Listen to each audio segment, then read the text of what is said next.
भगवते वासुदेवाय नमः।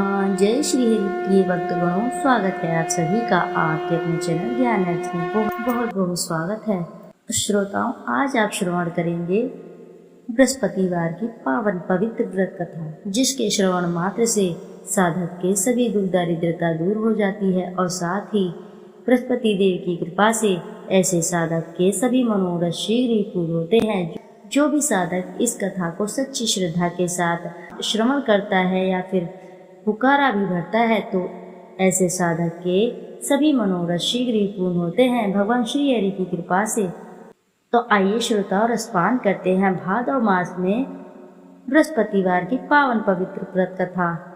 प्राचीन समय की बात है। एक बड़ा प्रतापी तथा दानी राजा था। वह प्रत्येक गुरुवार को व्रत रखता था एवं पूजा करता था। यह उसकी रानी को अच्छा ना लगता था।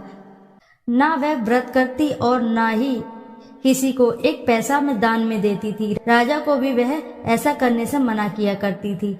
एक समय की बात है कि राजा शिकार खेलने वन को चले गए। घर पर रानी और दासी थी। उस समय गुरु बृहस्पति साधु का रूप धारण करके राजा के दरवाजे पर भिक्षा मांगने आए। साधु ने रानी से भिक्षा मांगी तो वह कहने लगी, हे साधु महाराज, मैं इस दान को और पुण्य से तंग आ गई हूँ। कोई ऐसा आप उपाय बताएं जिससे यह सारा धन नष्ट हो जाए तथा मैं आराम से रह सकूं। साधु रूपी बृहस्पति देव ने कहा, हे देवी, तुम बड़ी विचित्र हो। संतान और धन से भी कोई दुखी होता है। अगर तुम्हारे पास धन अधिक है तो इसे शुभ कार्य में लगाओ, जिससे तुम्हारे दोनों लोग सुधरें।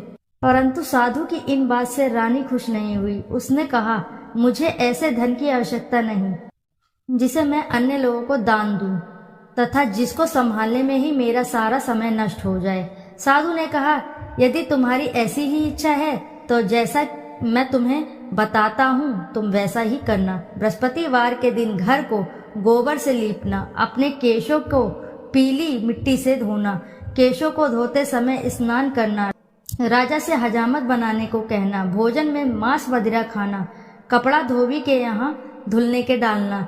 इस प्रकार 7 बृहस्पतिवार करने से तुम्हारा सब धन नष्ट हो जाएगा। इतना कहकर साधु बने बृहस्पति देव अंतर्धान हो गए। साधु के कहे अनुसार करते हुए रानी को केवल 3 बृहस्पतिवार दिन ही बीते थे कि उसकी समस्त धन संपत्ति नष्ट हो गई। भोजन के लिए परिवार तरसने लगा। एक दिन राजा रानी से बोला, हे रानी, तुम यहीं रहो, मैं दूसरे देश को जाता हूँ, क्योंकि यहाँ पर मुझे सभी जानते हैं, इसलिए मैं यहाँ पर कोई छोटा कार्य नहीं कर सकता। ऐसा कहकर राजा परदेश चला गया। वहाँ वह जंगल से लकड़ी काट कर लाता, शहर में बेचता। इस तरह वह अपना जीवन व्यतीत करने लगा। इधर राजा के बिना रानी और दासी दुखी रहने लगी। एक समय जब रानी और दासियों को 7 दिन बिना भोजन के रहना पड़ा तो रानी ने अपनी दासी से कहा, हे दासी, पास ही के नगर में मेरी बहन रहती है, वह बड़ी धनवान है, तू उसके पास जा और कुछ ले आ ताकि थोड़ा बहुत गुजर बसर हो जाए। दासी रानी की बहन के पास गई। उस दिन बृहस्पतिवार था। रानी की बहन उस समय बृहस्पतिवार की कथा सुन रही थी। दासी ने रानी की बहन को अपनी रानी का संदेश दिया, लेकिन रानी की बहन ने कोई उत्तर नहीं दिया। जब दासी को रानी की बहन से कोई उत्तर नहीं मिला तो वह बहुत ही दुखी हुई। उसे क्रोध भी आया। दासी ने वापस आकर रानी को सारी बात बता दी। सुनकर रानी ने अपने भाग्य को कोसा। उधर रानी की बहन ने सोचा कि मेरी बहन की दासी आई थी, परंतु मैं उससे नहीं बोली, इससे वह बहुत ही दुखी हुई होगी।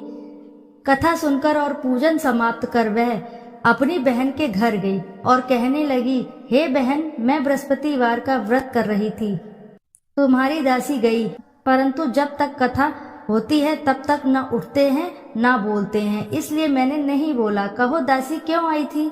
रानी बोली, हमारे घर में अनाज नहीं था। ऐसा कहते रानी की आंखें भर आई। उसने दासियों के समेत भूखा रहने की भी बात अपनी बहन को बता दी।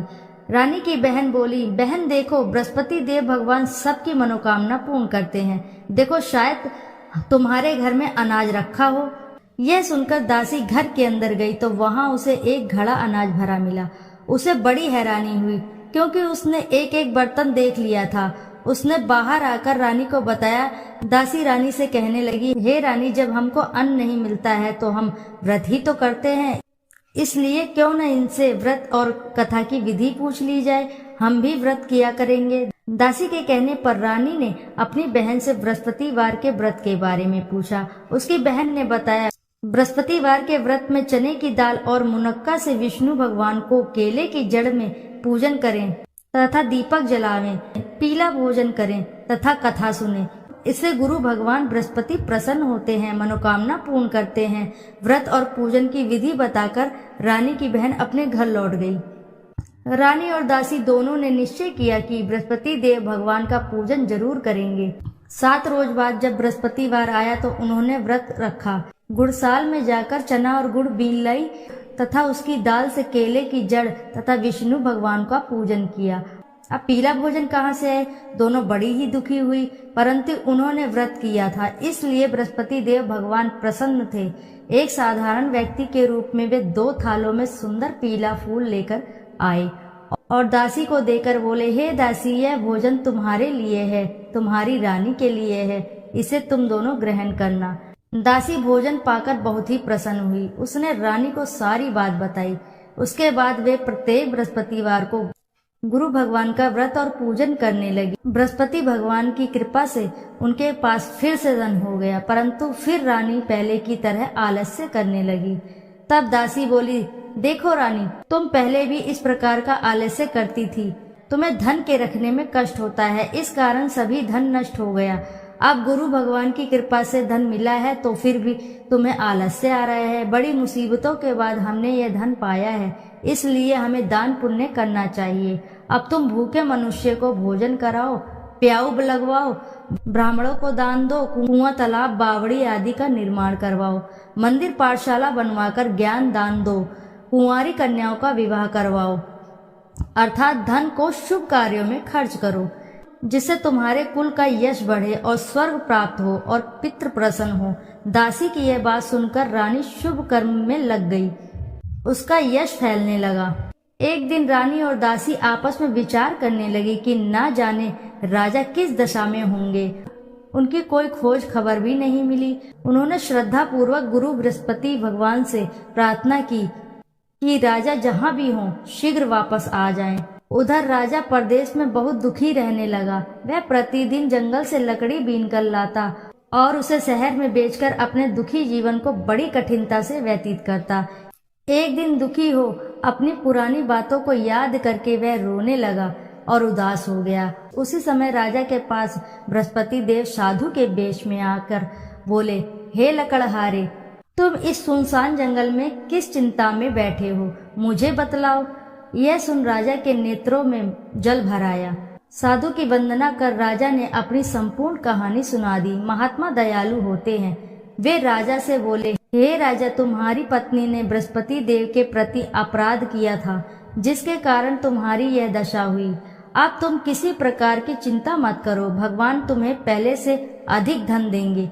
देखो, तुम्हारी पत्नी ने बृहस्पतिवार का व्रत प्रारंभ कर दिया है। अब तुम भी बृहस्पतिवार का व्रत करके चने की दाल व गुड़ जल के लोटे में डालकर केले का पूजन करो, फिर कथा कहो या सुनो, भगवान तुम्हारी सब मनोकामनाओं को पूर्ण करेंगे। साधु की इस बात को सुनकर राजा बोला, हे प्रभु, लकड़ी बेचकर तो इतना पैसा भी नहीं बचता जिससे भोजन करने के उपरांत कुछ बचा सकूं। मैंने रात्रि में अपनी रानी को व्याकुल देखा। मेरे पास कोई साधन नहीं है जिससे इसका समाचार जान सकूं। फिर मैं बृहस्पति देव की क्या कहानी कहूँ, यह भी मुझको मालूम नहीं। साधु ने कहा, हे राजा, मन में बृहस्पति भगवान के पूजन व्रत का निश्चित करो, वे स्वयं तुम्हारे लिए कोई राह बना देंगे। बृहस्पतिवार के दिन तुम रोजाना की तरह लकड़ियां लेकर शहर में जाना। तुम्हें रोज से दुगना धन प्राप्त होगा, जिससे तुम भली भांति भोजन कर लोगे तथा बृहस्पति देव की पूजा का सामान भी आ जाएगा। जो तुमने बृहस्पतिवार की कहानी के बारे में पूछा है वह इस प्रकार है।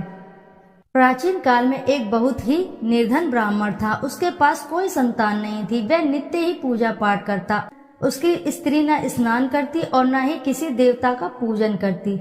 इस कारण ब्राह्मण देवता बहुत दुखी रहते थे। भगवान की कृपा से ब्राह्मण के यहाँ एक कन्या उत्पन्न हुई।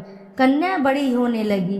प्रातः स्नान करके वह भगवान विष्णु का जप करती, बृहस्पतिवार का व्रत भी करने लगी। पूजा पाठ समाप्त कर वह पाठशाला जाती तो अपनी मुट्ठी में जौ भर कर ले जाती और पाठशाला जाने के मार्ग में डालती जाती। लौटते समय वह जौ स्वर्ण के हो जाते तो उनको बीन कर घर ले आती। एक दिन वह बालिका सूप में उन सोने के जौ को फटकार कर साफ कर रही थी कि तभी उसकी माँ ने देख लिया और कहा, हे बेटी, सोने की जौ को फटकने के लिए सोने का सूप भी तो होना चाहिए। दूसरे दिन गुरुवार था। कन्या ने व्रत रखा और बृहस्पति देव के सोने का सूप देने की प्रार्थना की। बृहस्पति देव ने उसकी प्रार्थना स्वीकार कर ली। रोजाना की तरह वह कन्या जौ फैलाती हुई पाठशाला चली गई। पाठशाला से लौटकर जब वह जौ बीन रही थी तब बृहस्पति देव की कृपा से उसे सोने का सूप मिला। उसे वह घर ले आई और उससे वह जौ साफ करने लगी, परंतु उसकी माँ का वही ढंग रहा। एक दिन की बात है, कन्या सोने के सूप में जौ साफ कर रही थी। उस समय उस नगर का राजकुमार वहां से निकला। कन्या के रूप को देखकर वह मोहित हो गया। राजमहल आकर वह भोजन तथा जल त्याग कर उदास होकर लेट गया। राजा को जब राजकुमार द्वारा अन्न जल त्यागने का समाचार ज्ञात हुआ तो अपने मंत्रियों के साथ वह अपने पुत्र के पास गया और कारण पूछा। राजकुमार ने राजा को उस लड़की का घर पता बताया। मंत्री उस लड़की के घर गया। मंत्री ने ब्राह्मण के समक्ष राजा की ओर से निवेदन किया। कुछ ही दिन बाद ब्राह्मण की कन्या का विवाह राजकुमार के साथ संपन्न हो गया। कन्या के घर से जाते ही ब्राह्मण के घर में पहले की भांति गरीबी का निवास हो गया। एक दिन दुखी होकर ब्राह्मण अपनी पुत्री से मिलने गए। बेटी ने पिता को अवस्थ अकोल देखा और अपनी माँ का समाचार पूछा। ब्राह्मण ने सभी हाल कह सुनाया। कन्या ने बहुत सा धन देकर अपने पिता को विदा कर दिया, लेकिन कुछ ही दिन बाद फिर वही हाल हो गया। ब्राह्मण फिर अपनी कन्या के पास गया और सभी हाल कहा तो पुत्री बोली, हे पिता, आप माता जी को यहाँ ले आओ, मैं उन्हें ये विधि बता दूंगी जिससे गरीबी दूर हो जाए। ब्राह्मण देवता अपनी स्त्री को साथ लेकर अपनी पुत्री के पास राजमहल पहुँचे तो पुत्री अपनी माँ को समझाने लगी, हे माँ, तुम प्रातः काल स्नान आदि करके विष्णु भगवान का पूजन करो, तब सब दरिद्रता दूर हो जाएगी। परंतु उसकी माँ ने उसकी एक भी बात ना मानी। वह प्रातः काल उठकर अपनी पुत्री का बचा जूठन खा लेती थी। एक दिन उसकी पुत्री को बहुत गुस्सा आया। उसने अपनी माँ को एक कोठरी में बंद कर दिया। प्रातः उसे स्नान आदि करा के पूजा पाठ करवाया तो उसकी माँ की बुद्धि ठीक हो गई। इसके बाद वह नियम से पूजा पाठ करने और प्रत्येक बृहस्पतिवार को व्रत रखने लगी। इस व्रत के प्रभाव से मृत्यु के बाद वह स्वर्ग को गई। वह ब्राह्मण भी सुखपूर्वक इस लोक का सुख भोग कर स्वर्ग को प्राप्त हुआ। इस तरह कहानी कहकर साधु देवता वहां से लोप हो गए। धीरे धीरे समय व्यतीत होने पर फिर बृहस्पतिवार का दिन आया। राजा जंगल से लकड़ी काटकर शहर में बेचने गया। उसे उस दिन और दिनों से अधिक धन मिला। राजा ने चने गुड़ आदि लाकर बृहस्पतिवार का व्रत किया। उस दिन उसके सभी क्लेश दूर हुए। परंतु जब अगले दिन गुरुवार का दिन आया तब बृहस्पतिवार का व्रत करना भूल गया। इस कारण बृहस्पति भगवान नाराज हो गए। उस दिन उस नगर के राजा ने विशाल यज्ञ का आयोजन किया था। अपने समस्त राज्य में घोषणा करवा दी थी कि सभी मेरे यहाँ भोजन करके आएंगे, किसी के घर चूल्हा नहीं जलेगा। इस आज्ञा को जो नहीं मानेगा उसको फांसी दे दी जाएगी। राजा के अनुसार राज्य के सभी वासी भोज में सम्मिलित हुए, लेकिन लकड़हारा कुछ देर में पहुंचा, इसीलिए राजा उसको अपने साथ महल में ले गए। राजा लकड़हारे को भोजन करा रहे थे तो रानी की दृष्टि उस खूंटी पर पड़ी जिस पर उसका हार लटका हुआ था। उसे हार खूंटी पर लटका दिखाई ही नहीं दिया। रानी को निश्चय हो गया कि मेरा हार इस लकड़हारे ने चुरा लिया है। उसी समय सैनिक बुलवाकर उसको जेल में डलवा दिया। लकड़हारा जेल में विचार करने लगा कि न जाने कौन से पूर्ण जन्म के कर्म मुझे यह दुख प्राप्त हुआ। जंगल में मिले साधु को याद करने लगा। तत्काल बृहस्पति देव साधु के रूप में प्रकट हो गए और कहने लगे, अरे मूर्ख, तूने बृहस्पति देवता की कथा नहीं की, इसी कारण तुझे दुख प्राप्त हुआ। अब चिंता मत कर। बृहस्पतिवार के दिन जेल खाने के दरवाजे पर तुझे 4 पैसे जड़े मिलेंगे। उनसे तू बृहस्पति की पूजा करना तो तेरे सभी कष्ट दूर हो जाएंगे। अगले बृहस्पतिवार उसे जेल के द्वार पर 4 पैसे मिले। राजा ने पूजा का सामान मंगवाकर कथा कही और प्रसाद बांटा। उसी रात्रि में बृहस्पति देव ने उस नगर के राजा को स्वप्न में कहा, हे राजा, तूने जिसे जेल में बंद किया है उसे कल छोड़ देना, वह निर्दोष है। राजा प्रातःकाल उठा और खूंटी पर हाथ टंगा देखकर लकड़हारे को बुलाकर क्षमा मांगी तथा राजा के योग्य सुंदर वस्त्र और आभूषण भेंटकर उसे विदा किया। गुरुदेव की आज्ञा अनुसार राजा अपने नगर को चल दिया। राजा जब नगर के निकट पहुंचा तब उसे बड़ा ही आश्चर्य हुआ। नगर में पहले से अधिक बाग, तालाब और कुएं तथा बहुत सी धर्मशालाएं, मंदिर आदि बने हुए थे। राजा ने पूछा कि यह किसका बाग और धर्मशाला है? तब नगर के सब लोग कहने लगे कि ये सब रानी और दासी द्वारा बनवाए गए हैं। राजा को आश्चर्य हुआ और गुस्सा भी आया कि उसकी अनुपस्थिति में रानी के पास धन कहाँ से आया होगा। जब रानी ने यह खबर सुनी कि राजा आ रहे हैं तो उसने अपनी दासी से कहा, हे दासी, देख राजा हमको कितनी बुरी हालत में छोड़ गए थे। वह हमारी ऐसी हालत देखकर न लौट जाएं, इसलिए तू दरवाजे पर खड़ी हो जा। रानी की आज्ञा अनुसार दासी दरवाजे पर खड़ी हो गई और जब राजा आए तो उन्हें अपने साथ महल में ले गई। तब राजा ने क्रोध करके अपनी तलवार निकाली और पूछने लगा, बताओ यह धन तुम्हें कैसे प्राप्त हुआ? तब रानी ने सारी कथा सुनाई। राजा ने निश्चय किया कि मैं रोजाना दिन में 3-4 बार कथा कहूंगा और सुनूंगा तथा रोज व्रत किया करूंगा। अब हर समय राजा के दुपट्टे में चने की दाल बंधी रहती थी तथा दिन में 3 बार कथा कहता। एक रोज राजा ने विचार किया कि चलो अपनी बहन के यहाँ हो आऊं। इस तरह का निश्चय कर राजा घोड़े पर सवार होकर अपनी बहन के यहाँ चल दिया। मार्ग में उसने देखा कि कुछ आदमी एक मुर्दे को ले जा रहे हैं। उन्हें रोककर राजा कहने लगा, अरे भैया, मेरी बृहस्पति की कथा सुन लो। वे बोले, लो, हमारा तो आदमी मर गया, इसको अपनी कथा की पड़ी है। परंतु कुछ आदमी बोले, अच्छा कहो, हम तुम्हारी कथा भी सुन लेंगे। राजा ने दाल निकाली और कथा कहनी शुरू कर दी। जब कथा आधी हुई तो मुर्दा हिलने लगा और जब कथा समाप्त हुई तो राम राम करके वह मुर्दा खड़ा हो गया। राजा आगे बढ़ा। उसे चलते चलते शाम हो गई। आगे मार्ग में उसे एक किसान खेत में हल चलाता मिला। राजा ने उससे कथा सुनने का आग्रह किया, लेकिन वह नहीं माना। राजा आगे चल पड़ा। राजा के हटते ही बैल पछाड़ खाकर गिर गए तथा किसान के पेट में बहुत जोर से दर्द होने लगा। उसी समय किसान की पत्नी रोटी लेकर आई। उसने जब देखा तो अपने पुत्र से सब हाल पूछा। बेटे ने सभी हाल बताया। बुढ़िया दौड़ी दौड़ी उस घुड़सवार के पास गई और उससे बोली, मैं तेरी कथा सुनूंगी, तू अपनी कथा मेरे खेत पर ही चलकर कहना। राजा ने लौटकर बुढ़िया के खेत पर जाकर कथा कही, जिसके सुनते ही बैल खड़े हो गए तथा किसान के पेट का दर्द भी ठीक हो गया। राजा अपनी बहन के घर पहुंच गया। बहन ने भाई की खूब मेहमानी की। दूसरे रोज प्रातःकाल राजा जागा तो वह देखने लगा कि सब लोग भोजन कर रहे हैं। राजा ने अपनी बहन से जब पूछा, ऐसा कोई मनुष्य है जिसने भोजन नहीं किया हो, जो मेरी बृहस्पतिवार की कथा सुन ले? बहन बोली, हे भैया, यह देश ऐसा ही है। पहले यहाँ के लोग भोजन करते हैं, बाद में अन्य काम करते हैं। फिर वह एक कुम्हार के घर गई जिसका लड़का बहुत ही बीमार था।